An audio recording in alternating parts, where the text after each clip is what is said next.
how the Great Pyramid of King Khufu was built some 4,500 years ago.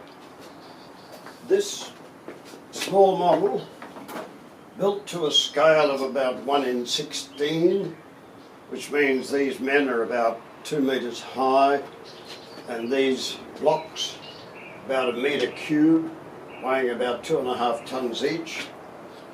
These sandy blocks came from the Giza quarry near the pyramid, and the white ones from the Tura limestone quarry on the other side of the Nile. The courses are shown to scale, with the biggest ones at the bottom getting smaller, more or less, because the quarry master had problems of getting rid of them, but the building master had a problem of putting the white blocks in so that they were all in line during building, and he had to maintain a trimming line when the final trimming was done, so he didn't run out of limestone. Also, he had to provide a step every so often for the sled to rest on, and I'll come into that in a second. The best guide we've got of how the pyramid was built comes from the Greek historian Herodotus, who said it was built in horizontal layers. He didn't know that at the time. He was there about 2,500 years ago, because he'd had a smooth white skin at that time. But that's true.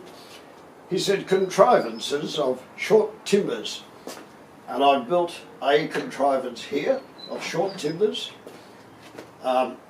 2 supports, one there, and a round bit of wood as a windlass barrel. He said each tier had its own set of levers, and being light, they were carried up from one stage to the next as the work progressed. All 4 sides of the pyramid were built at the same time. That's necessary when you consider the rate of hauling the stones and the estimated finish time in 20 years. He also said it was finished from the top down, and that's right, it had to be, because there was no other way you could finish. Note that these white ones were built at the same time. They weren't poked in afterwards, you can't do that. Also, I noted there's a hieroglyph for stone on a sled, and where there is hauling and tugging, there's a hieroglyph for winding up. And that's where the winding up takes place, and I'll show you how it works. These 2 fellas should be doing the winding up, but they're pretty inert, so I will show how it works.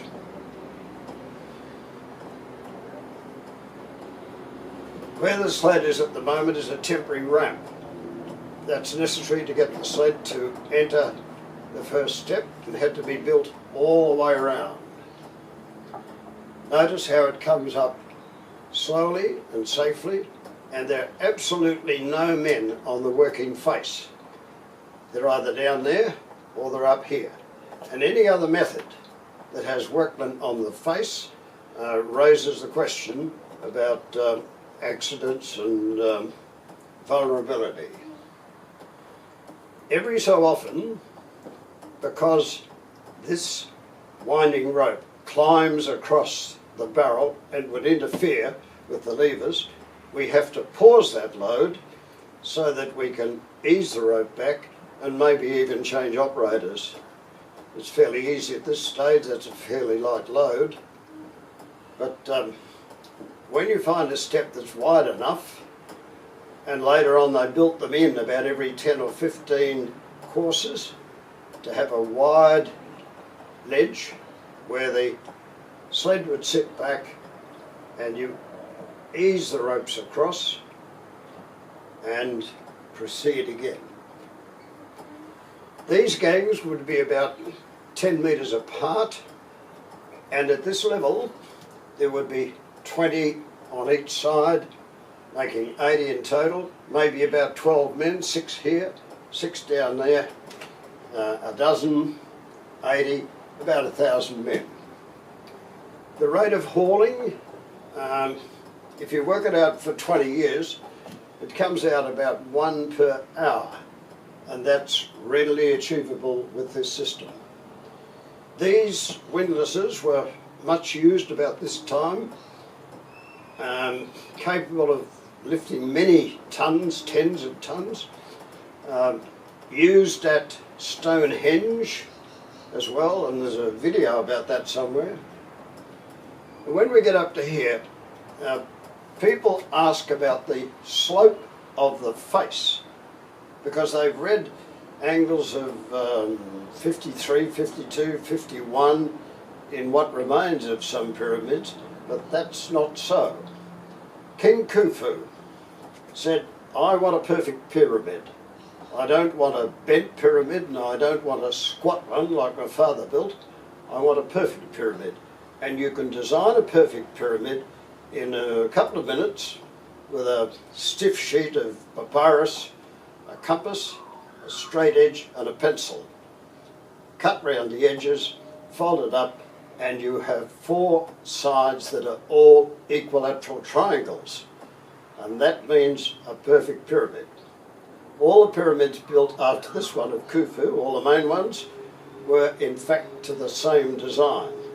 And that angle, when you calculate it down there, is arctan root 2, which works out to 54 degrees, 44 minutes, 8.2 seconds. So the remains of what you find in some places is less than that. So we bring this up to the top, and having got it here, the workmen unload it, of course, and move it through, bring it in here. And the question now arises, how do you get the sled back?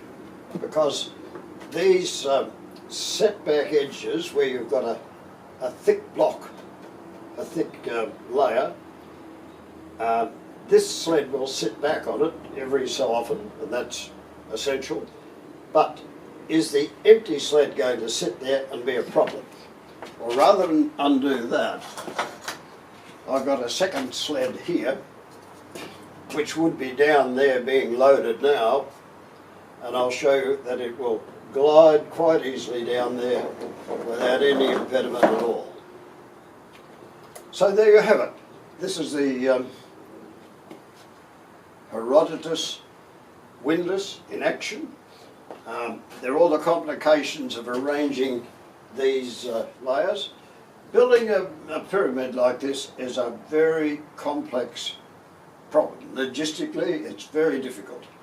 And one has to marvel at what was a very good example of ancient civil engineering.